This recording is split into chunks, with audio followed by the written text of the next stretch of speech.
Namun kini timbullah pertanyaan, apakah sebenarnya yang disebut pengharapan ini, yang sebagai pengharapan adalah penebusan?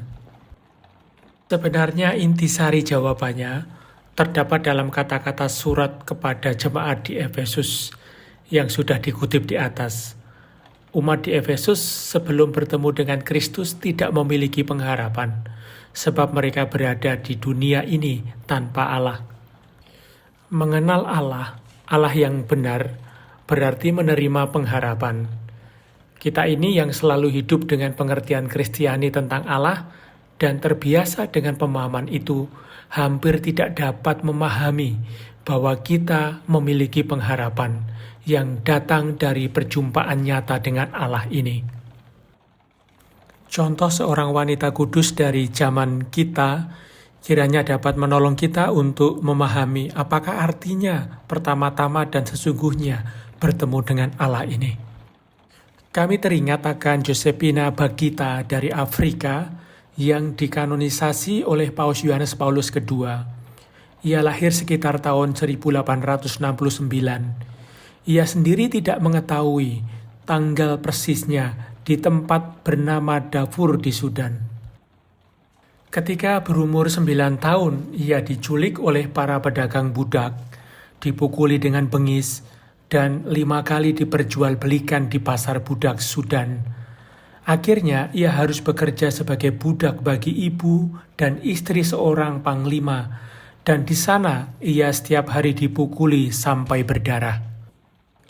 Akibatnya, selama hidupnya, ia mempunyai 144 bekas luka. Akhirnya pada tahun 1882, ia dibeli seorang pedagang Italia untuk konsul Italia Callisto Legnani, yang karena serangan kaum Mahdis lalu pulang ke Italia. Tetapi di sini, sesudah mengalami tuan-tuan bengis yang memilikinya, Bagita dapat mengenal tuan lain yang berbeda sama sekali, yang dalam dialek Venesia yang sekarang dikenalnya disebut Paron, yakni Allah yang hidup, Allah Yesus Kristus. Sampai saat itu, ia hanya mengenal tuan-tuan yang menghina dan menganiayanya, atau paling-paling hanya memandangnya sebagai budak yang berguna. Tetapi sekarang, ia mendengar hanya ada satu paron Tuhan yang mengatasi semua tuan. Tuhan di atas semua tuan, dan Tuhan itu baik. Ya, ia adalah kebaikan itu sendiri. Lama-kelamaan ia mengerti bahwa dirinya dikenal oleh Tuhan itu, bahwa ia diciptakannya, bahkan dikasihinya. Ia juga dikasihi oleh paron tertinggi ini, padahal di hadapannya semua tuan lainnya hanyalah hamba-hamba rendah belaka. Ia sendiri dikenal, dikasihi, dan dinantikan. Terlebih lagi, Tuhan ini sendiri telah mengalami berkali-kali dicambuki, dan sekarang menantikan dia di sebelah kanan Allah Bapa.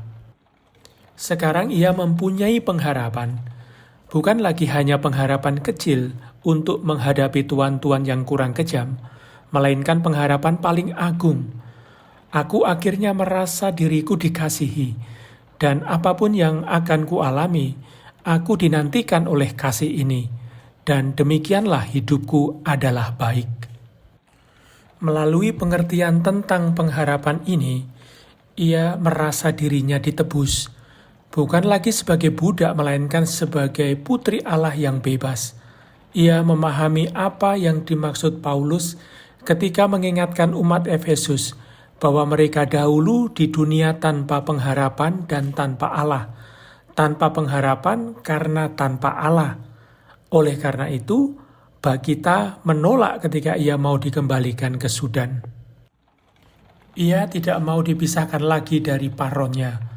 Pada tanggal 9 Januari 1890, ia dipermandikan dan menerima sakramen penguatan dan komuni suci pertama dari tangan Patriark Venesia.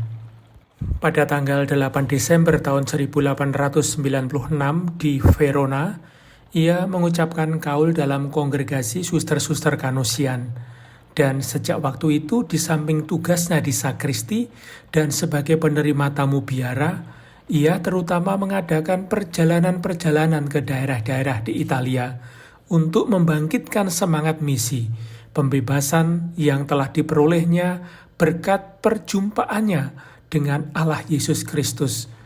Ingin ia teruskan kepada orang-orang lain sebanyak mungkin jumlahnya.